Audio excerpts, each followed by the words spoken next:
this is going to be the most important video you watch if you have plans to attend DragonCon in the near future. We are going to talk about hotels today because that is actually the hardest part about making plans for Labor Day weekend. As a newbie, you may not realize that fact, so I'm going to give you all the basic info as well as all the tips that I've learned over the last 16 years to hopefully give you the best chance at scoring something nearby. There's going to be timestamps below, and it is a lot of info, so feel free to favorite it and come back to digest it in chunks. And before I forget, welcome to another episode of How to DragonCon. My name is Kong, I will be your guide. Like I said, if you've been to DragonCon before, it is not going to surprise you that the most intimidating and challenging part of going to the con is getting a hotel room. Not only is it a major holiday weekend, but the growth of DragonCon in the last decades has far surpassed what the host hotels can accommodate. Alright, let's stop right there because you're probably asking, what is a host hotel? For those who don't know, DragonCon does not take place at one large convention center. One of the many things that sets this con apart from a lot of others is that it is spread out over several blocks with a constant flow of traffic between multiple hotels. There are 5 hotels that house official programming and puts you smack dab in the middle of all the action. And these 5 host hotels are the Hyatt Regency, the Marriott Marquis, the Hilton Atlanta, the Courtland Grand, formerly known as Sheraton, and the Westin Peachtree Plaza.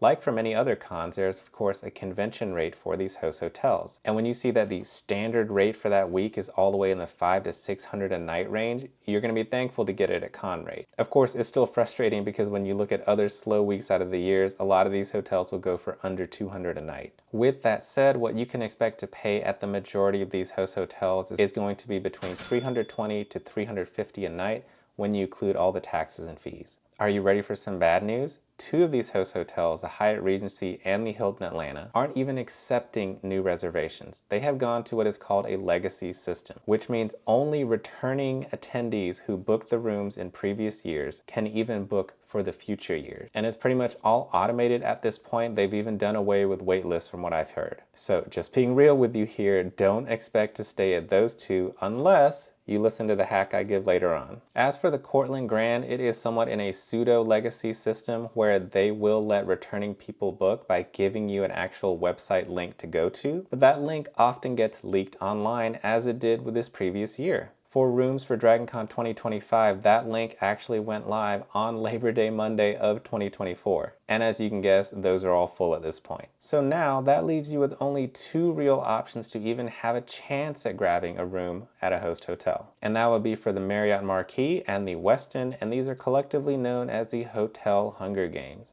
At the time of this video, only one of those dates is known right now, and that is for the Westin, which is supposed to go live on October 29th, and the expected idea for the Marriott to follow sometime in October, to be announced at this point. This is of course a good time to tell you about a great resource where you can find when these things will drop, who to call, what link to use. First, of course, you should always confirm the final details with the DragonCon official social media. But other than that, there is an outstanding resource dedicated to all things rooms and hotels for DragonCon, appropriately named DragonCon Rooms. Yes, you do need a Facebook account. There is unfortunately no alternative at this point for all this stuff. In that group, you will see a sticky thread for each hotel with info on the dates and things like that, as well as a classifieds type threads where you can give away your room or say that you are looking for a room. Not surprisingly, there's going to be far more seeking rooms than giving them away. Despite that fact, please shoot your shot and put your name on that list anyways when that goes live after October. You never know who you're going to catch at the right time and actually acquire one. In fact, I would really emphasize this as a pro tip because this is the only real chance you'll have at scoring a hotel nearby, and that's to get a transfer off of someone else who can't go for whatever reason. Odds are you're not going to be watching this video on the 2 days out of the whole year where you can actually go after the room drop yourself, so this is pretty much your best and really only shot. Please be warned, of course, you are dealing with internet strangers, so you should always be cautious. Don't fall for a scam, and please don't overpay for the rooms either. All that said, are you depressed at this point? Well, don't worry, there is another layer of hotels called the Overflow Hotels.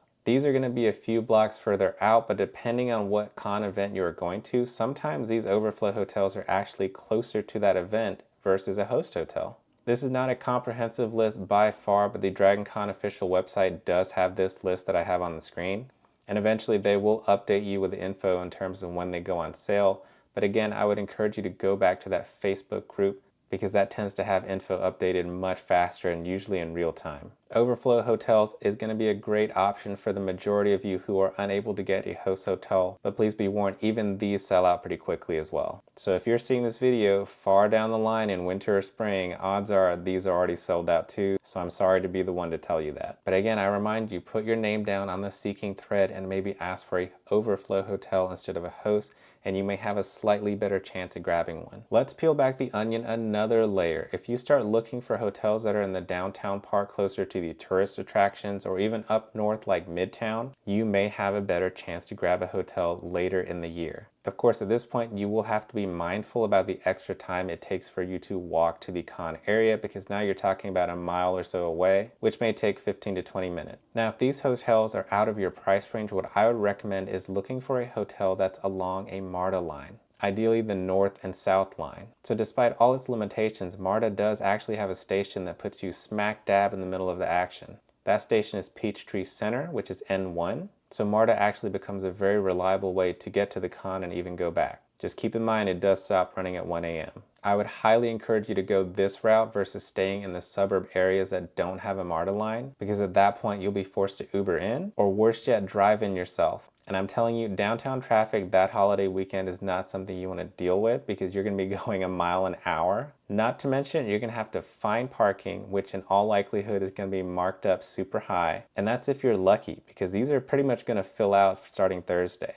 You don't want to be the person who's stuck in your car looking around at all the costumed attendees while you were wishing you listened to me and stayed close to a Marta station. This is as good a time as any to warn you, do not stay at an Airbnb. Just don't do it. Every year, without fail, I will always see comments or complaints about people who got their room canceled on them in the last minute, which is leaving them with essentially no options if it's weeks or days before the con. Don't think that it won't happen to you, because the law of averages says it's going to happen to at least some of you, so please just avoid it in the first place. All right, since you made it this long, I'm going to give you a pro hack that I've been able to use successfully to book some of the host and Overflow hotels in the last few years. My other love in life, besides DragonCon and my wife, is credit card churning, aka travel hacking with points and miles. So I think I'm kind of qualified to give some advice from this perspective. So rooms with cash rates may be sold out or really marked up for the con weekend, but eventually there will be an allotment of rooms that are available with points. Historically, the ones that I've been able to book with points are the Hyatt Regency and the Hilton Atlanta for hosts, and the Hyatt Place Downtown and the American Doubletree for Overflow. So if you are someone sitting on a bucket load of points, and I do mean a true large sum, because you're going to be looking at about 70,000 points for Hyatt and 240,000 points for Hilton. But if you have that much, you should be able to book a 5-night stay. And if you don't have these points, there are some options to actually buy them when they go on sale. Sometimes these brands will offer sales where you get an additional 50 to 100% on the points, and at that point, no pun intended, the price actually makes sense and becomes a little bit cheaper than con rate. For instance, here's an example I was able to look up now. If you go to Hilton and buy points during this promotion where they're giving you an additional 100% points, you're going to pay $1,200 and get 240k points, which is enough for a 5-night stay if you are a Hilton Honors member Silver or above, because you get a 5th night free. Otherwise, that's only going to cover 4 nights. From what I can tell, Hyatt sales are not as good. In fact, I tried to look up an example for the sake of this video, and they would not let me buy more than 55,000 points, which costs around $1,056. So you're almost there, not quite. You may have to be creative about finding the rest of it, or you can simply comment and we'll see if I can share some of my churning knowledge with you that I've accumulated over the last 7 years. Again, always do the math and compare it for yourself, but on average, these will be cheaper than paying con rates, certainly cheaper than these standard rates. I will give a word of warning, do not buy these points speculatively before checking availability, because the problem you could run into is you've paid the price, you are stuck with the points, and the rooms never actually become available. That is always a risk, but I will say in all the last several years I've looked, at least 1 or 2 of these have become available some point during the year. If there are some other hacks that you seasoned veterans want to share, please feel free to comment that below, because while I may know a lot about the con, I certainly don't claim to know everything. So there you go, you are now informed.